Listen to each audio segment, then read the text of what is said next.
Hello everyone, I am Tessellating Hexagons, and I need to get back used to not holding the microphone like here, because the pop filter, glad though I am to be back with it, obscures my face, and that's never a good time.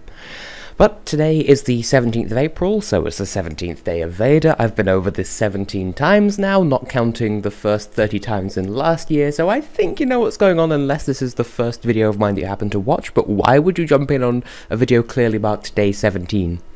Well, I mean, if that's how you do, then more power to you.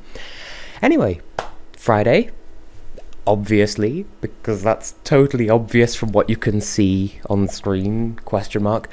Anyway, it's time for another Fair Trial Friday. And just now, like literally just before I started recording, I had a look through my Fair Trial Fridays from last year, just so I could see which games I did so I don't accidentally cover the same game twice, which actually, in my mind, sounds slightly erotic. What is wrong with my brain? But yeah, so I've looked through the ones. I've realised that this year I've done the format slightly differently, because last year I had a strict sort of format of what do people think about it, then how do my experiences agree with what people think about it, then what can I say in its defence, and how much it should be worth. And I've just not been doing that, because I forgot that that's how I did it. Oh well. I don't even remember how I did it the past couple of weeks. Last week, I was just rambling about my experiences with Skyrim, hoping to find some sort of internal conclusion. Again, that sounds like a euphemism, particularly for a female orgasm, an internal conclusion. I'm going to have to write that one down. Oh wait, I don't have to because it's on recording. Heyo. And then the first week, I was just rambling about Sonic Boom with no particular objective. Anyway, this week, fuck, it's another Sonic game.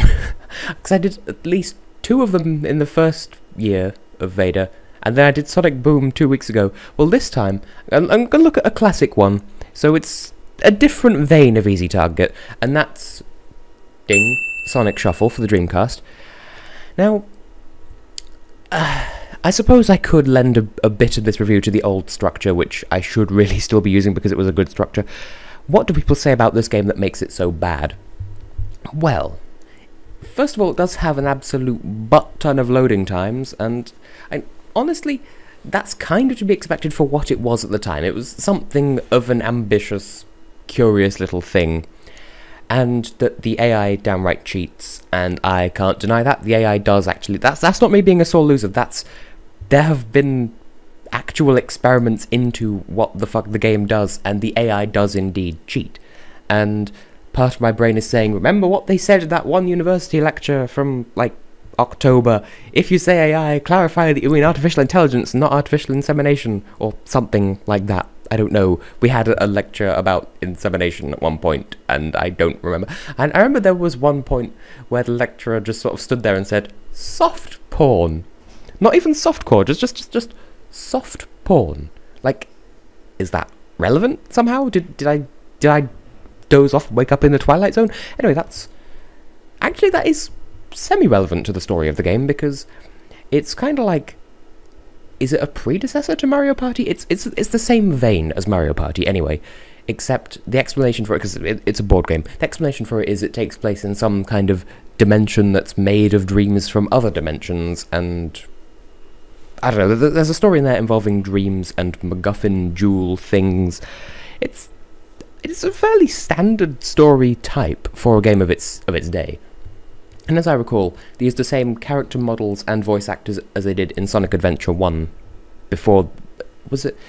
I don't remember when this game came out in the timeline, because I feel like it must have come out at the same time as Adventure, possibly before, maybe a little bit after, but not so far ahead as to include the slight updates that they included in Sonic Adventure 2. Anyway, it's a board game, but instead of, like, there are some differences, and this actually was my first party game that I played, I think, compared to, like, because I remember Mario Party hitting me in the face with how different it was in comparison, because Sonic Shuffle, I don't think there are minigames at the end of every turn. I don't remember, it has been a while since I played it, granted, but the main thing that hit me is you can move in any direction on the board. There isn't like a fixed route for the most part. I think there are some places where you can only go one way, I don't remember offhand, but generally you can move whatever, and instead of rolling dice, you have a hand of cards, each with a number on it. I think it's 1 to 6, and then an S card, and the S card has a different effect depending on which character you're playing as. Like, one of them, I think, is like a random roulette. Like if you use an S card, it could be worth a 4, 5, or 6. It's chosen by chance, and that sort of thing. I suppose that gives you more incentive to play as different characters, so I suppose that's a point in the game's defense already, because in Mario games, for instance, and in the old ones, the computer players would have different effects depending on which character they were, because they'd have a propensity to use different items, but there wasn't any incentive for you to use a different character for yourself, but Sonic Shuffle provided that. But yeah, I can confirm it does have obscene loading times, and the AI does cheat like a motherfucker, but also, there was a little bit of hilarious English in there, and the last time I spoke to Austin on Sugar, I seem to recall us agreeing that it's adorable, the fact that sometimes you'll have minigames, as usual. Sometimes you'll have board-specific minigames that will just come up at random, or also when you finish the board as well, which I'll explain in a moment. You'll have this warning sign flashing in the screen, sort of saying, you know, random unexpected minigame happening, except it doesn't say unexpected minigame or unexpected item in the bagging area or warning or danger. It says accident! Exclamation mark. That is adorable.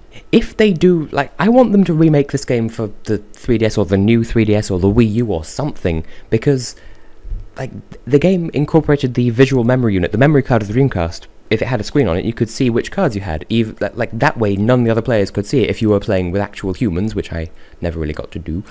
And so, you know, it was a clever incorporation of it, which would then work with the Wii U or the 3DS. So, yeah, I hope they remake it, fix the loading times, take out the cheating AI, but leave in the fact that it says accident with unexpected minigames, because that is so cute.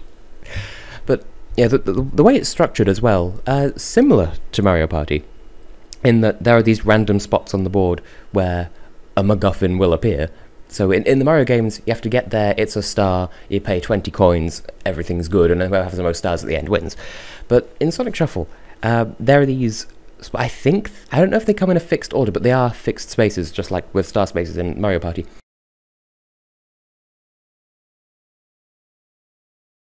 Which is fair enough, because, you know, you have these fixed number cards, so, and you can move back and forth across it as many times as you like, so I suppose that's a fair exchange. But instead of paying money to receive the MacGuffin, you actually have to fight a mini-boss, which you actually use your cards, like your movement cards, to do so, and that's really clever, really cool. And, like, once you get one, whoever's furthest away from the one that was just obtained receives some sort of penalty. I think that they lose, like, a fixed number of rings, or half their rings, or a percentage, I don't remember, but something like that, because obviously instead of coins you have rings, because coins is actually an anagram of Sonic, which is mind-blowing. But, yeah, like, it's you'll have extra sort of mini-events as well, like, at one point in the game, sometimes the spaces that give or take away rings are increased or decreased in size, so that for a short period you'll get double rings added, and half rings taken away, or other way around. Like, there are all these cool little things that happen, and I suppose overall the experience of the game is somewhat, like, all the good parts are drowned out by the obscene loading times, the crazy AI, the occasionally bad translated bit, and I suppose the voice acting to a degree. I mean, it's not terrible, it's just a sign of its times, I suppose. And, I don't know, there's a small number of minigames, so there's not much variety. So, I feel like a lot of the good of the game is somewhat lost in us. Oh, I forgot to mention the soundtrack is... I think the problem with the soundtrack is it's kind of... half of it's brilliantly, amazingly, orgasmically gorgeous, and then half of it's kind of meh. Like, there is no in-between. It's either meh, not terrible, but just meh, or, oh my god, this is the best thing ever, have my babies, you know? So, I think a lot of the bad of the game swallows up the good. The good is still there, but it's too easy to be put off by the bad. But we live in an age of remakes. I mean, I've already spent plenty of VEDA gushing over Majora's Mask 3D, which is beautifully done, but I'm not going to talk about it. And, you know, we've had Wind Waker HD, Ocarina of Time 3D, granted that was a couple of years ago now, but even Donkey Kong Country Returns, which was already a new game, got remade on the 3DS anyway, and Xenoblade Chronicles 3D for the new 3DS. You know, we live in an age of remakes, so I think, you know, considering they have the right to sell Sonic games for the Wii U, the 3DS, terrible though they are, and I think they said there's going to be another Sonic game this year that I think may or may not be a boom title. I don't know. I don't think it is, but it might be. Just covering my bases just in case. But now is a really good time, especially considering the Sonic series is flagging. The Mario Party series is also flagging. Like, I've not played Mario Party 10. I've not heard any reviews of it, but like, Mario Party Island Tour was so bad that I did a Fair Trial Friday of it last year. And Mario Party 9, you know, there's all these gimmicks, and they've changed it. It's too far removed from the original formula. So with Mario Party being at a weak point and the Sonic series being at a weak point, this is a perfect time to remake this game, remove all the flaws, so perhaps boost the soundtrack a little bit, have sort of remaster it, make some good ones, make it better, reduce the loading times, rewrite the AI so it's not quite so cheaty, add some new minigames as well as keeping the old ones, leave in the charming translations, perhaps get the boom voice actors to revoice the cutscenes, make the cutscenes again from scratch. Perhaps that's asking a bit much, I don't know, but, you know, and if that's all too much for a 3DS to handle, make it for the new 3DS, you know, make it a reason to buy the game for people who aren't into JRPGs, because I don't much care for Xenoblade Chronicles. I don't think it was ever that much of a huge thing in this part of the world, in this country, but, you know, I think it'd be a really good post-launch title for the new 3DS, or the Wii U, or whatever. Like, just imagine the game in 3D, or HD, or whatever. Like, you know, perhaps not with the Boom character models, but certainly the Boom actors and the, like, the character designs from, the storybook titles, for instance, you know, Secret Rings, Black Knight, Colors. You know, if not those, then something, I don't know. Just, it has a lot of potential, and a lot of that potential was wasted back in the day because of technology limitations and bad AI, but the main, I think it's easy to see the negatives and you have to look further to see the positives of the game, and so the easiness of seeing the negatives put people off seeing where the positives of the game lie, because I'm not saying it's perfect, I'm not saying it's a brilliant game, and it can drag on a bit if you're not careful, and, you know, if you just end up, it does take a while to play through, but then that's the nature of party games with a story. So, yeah, I will say, it's a game worthy of a remake, but if a remake ever comes, then it would make the original seem even worse by contrast if they were to do it right. Like, once you played the new 3DS version, or the Wii U version, or whatever they do, then you'd, like, and then you went back to play the Dreamcast version, it would just be diarrhea. It'd just be hands full of diarrhea. Although, then again, do people even have Dreamcasts back, like, nowadays? I mean, I do, I think Austin does, but does anyone else? So, yeah, definitely worthy of a remake, partly because the original had so many flaws, but there's enough good in there for it to justify it being a remake, and, like I said, we live in an age where that's, like, right now, at this point in time, is a perfect time for it, because Nintendo has the rights to publish on their consoles, the Sonic series is flagging, the Mario Party series is flagging, and the new 3DS needs some more titles, so, you know, we live in an age of remakes, so I think now's the time to strike while the iron is hot, as it were. Plus, I don't know, it'd just be nice to see the game done again, because it was a good game, and it just seems to have been forgotten, partly because of the badnesses overshadowing goodnesses. I'm just going to stop now before I repeat myself any further. So I have been continuing to be Tessellating Hexagons, and I will see you in the next video of mine that you choose to watch, if you choose to do so, which I recommend you do, because I'm me.